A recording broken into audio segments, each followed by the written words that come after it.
Доброго времени суток, сталкеры и сталкерши, вы на канале Nix and Play. Победителями в прошлом розыгрыше стали Топчик 33, Ноб, Боров 22, Максидзе и Хоста с Имморталом. Поздравляю вас, призы я отправил на кладовщика кухни Гурмана. Кроме игроков сервера РУ1 и РУ2, свои призы вы получите 3 ноября, так как бан на вещи никто не отменял. Прошу прощения за неудобство. Кому не повезло, не расстраиваемся, ведь у меня для вас следующий розыгрыш. Сразу на 2 коробки со шлемом К6 забрала. Для участия в нем тебе необходимо подписаться на канал и написать комментарий не менее 5 слов, в котором нужно обязательно указать свой игровой ник и сервер, на котором ты играешь. Розыгрыш проходит абсолютно на всех серверах.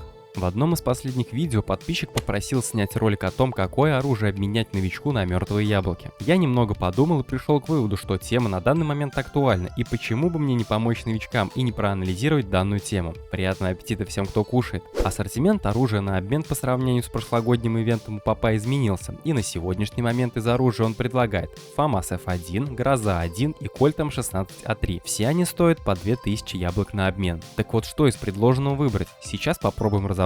Первым на разбор у нас поступает ФАМАС F1. Технические характеристики. Калибр 5,56-45, кучность 1,2, 950 выстрелов в минуту, пробитие среднее, цена ремонта от 1000 до 1200 за 1% прочности. Имеет всего один магазин вместительностью 25 патронов. Первое, что бросается в глаза, это скорострельность 950 выстрелов в минуту, что довольно неплохо в стоковой модификации. Забегая вперед, скажу, что рисунок отдачи у него самый лучший из всех образцов. Но все портит магазин, ведь его вместительность всего 25 патрон. А теперь подумай, что такое 25 выстрелов для скорострельности 950 выстрелов в минуту. Он выплюнет их махом, ты даже опомниться не успеешь. Это примерно то же самое, что и ВСС на 20-ках или М16А4 на 30-ках. Только на эти винтовки есть возможность купить магазины большим объемом, а на ФАМАС F1 нет. Поэтому для личного пользования, по моему мнению, он не годится. Даже если брать его для перепродажи, думаю, это будет не лучшая идея, так как особой популярностью среди сталкеров он не пользуется. Его даже на доске нету ни магазина к нему, ни его самого. Единственное, он может пригодиться какому-нибудь сталкеру-коллекционеру, который собирает у себя на складе оружие всех видов в зоне. Поэтому ФАМАС F1 получает безоговорочное нет. Это оружие менять у Папа на яблоке точно не стоит, хотя бы до того момента, пока не добавят магазина на 60 патронов к нему.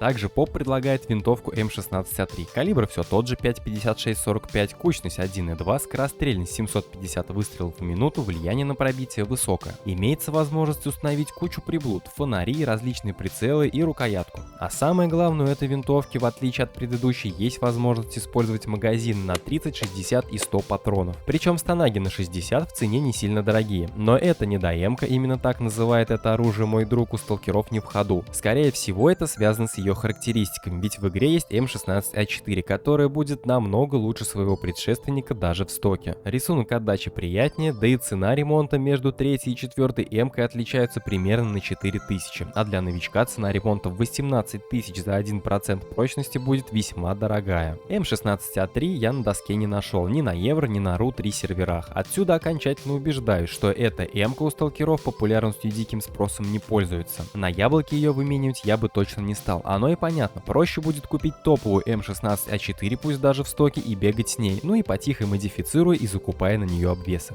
Ну и пришла очередь одной из легендарных сталкерских винтовок ОЦ-14-1, в простонародье Гроза 1. Калибр 7,62-39, кучность 3,6, что в 2 раза меньше, чем у двух других ранее представленных винтовок. Соответственно, пучок разлета пуль после зажима будет больше. Скорострельность 700 выстрелов в минуту, пробитие среднее. Цена ремонта за 1% примерно 9000. Это, конечно, меньше, чем у М-ки, но больше, чем у ФАМАСа. Цены на доске на такие винтовки стартуют от 5 миллионов, что на Евро, что на РУ3 серверах. Есть возможность установить глушитель, оптический прицел и магазин на 30, 45 и 75 патронов. Но учти, что магазин на 45 и 75 патронов будут стоить дороже, чем само оружие. В стоке эту винтовку кидает из стороны в сторону как ненормально. Контролировать отдачу при зажиме в оптическом прицеле на среднюю дистанцию очень сложно. Самый главный минус Грозы 1 — это ее цена. Я не думаю, что здравомыслящий сталкер будет менять 2000 яблок на 5 миллионов, потому что процесс добывания мертвых яблок работающему человеку дается нелегко и не быстро. Поэтому я говорю уверенное нет данному обмену, потому что Грозу 1 будет целесообразнее купить с доски за 5 миллионов. Братишка, если ты только начинаешь знакомиться с увлекательной вселенной Сталкера, то скорее вводи промокод Никсон в меню игры. Он подарит тебе премиум на аккаунт, а с ним изучать зону будет вдвойне приятнее. Удвоенный опыт поможет прокачаться быстрее, а дешевые переходы сэкономят твои кровные денежки, которых никогда не хватает. Где ты играешь? В Steam, ВК или лаунчере? Неважно, промокод работает абсолютно везде, только действует он не вечно, так что советую поторопиться.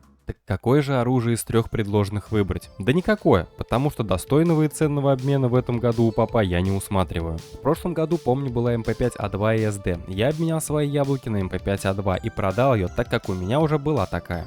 Да и стоила она, по-моему, 1200 или 1400 яблок в обмене у попа, точно не помню. Если ты копишь или уже подкопил 2000 яблок, то рекомендую тебе подкопить еще 500 и обменять их на бронежилет 6Б4. Он стоит 2500 яблок. На доске его цена в районе 30 миллионов. На мой взгляд, это единственная достойная вещь из всего, что предлагается на обмен в этом году. Накидка Ворона — это чисто вид. Продать, передать ты ее не сможешь. После обмена она твоя навеки. Ну и смысл тратить свое время и не заработать на ивенте. Тут можно было бы поступить немного иначе. Если бы товарищи-разработчики добавляли каждый год новый ивентовый предмет, который можно было получить только в этом году и только за этот ивент, и при всем при этом его можно было бы продавать и передавать, вот тогда бы было совсем другое дело. Люди стремились бы получить редкие вещи, которые в последующем уже никак и нигде не достанешь, только покупать у игроков, которые добыли их когда-то. Вот такой бы исход был бы интереснее для многих, я думаю. Интересно, а сколько бы тогда стоила эта накидка после окончания ивента? Впрочем, это уже совсем другая история. На что обменивать свои яблочки в этом году ты услышал. Поэтому быстрее за работу, пока ивент не закончился. На связи был Никсон. Обязательно подпишись на канал и напиши в комментариях, если ролик был полезен. Можешь поделиться информацией, на что копишь или на что уже обменял свои яблочки. Увидимся в зоне, сталкер.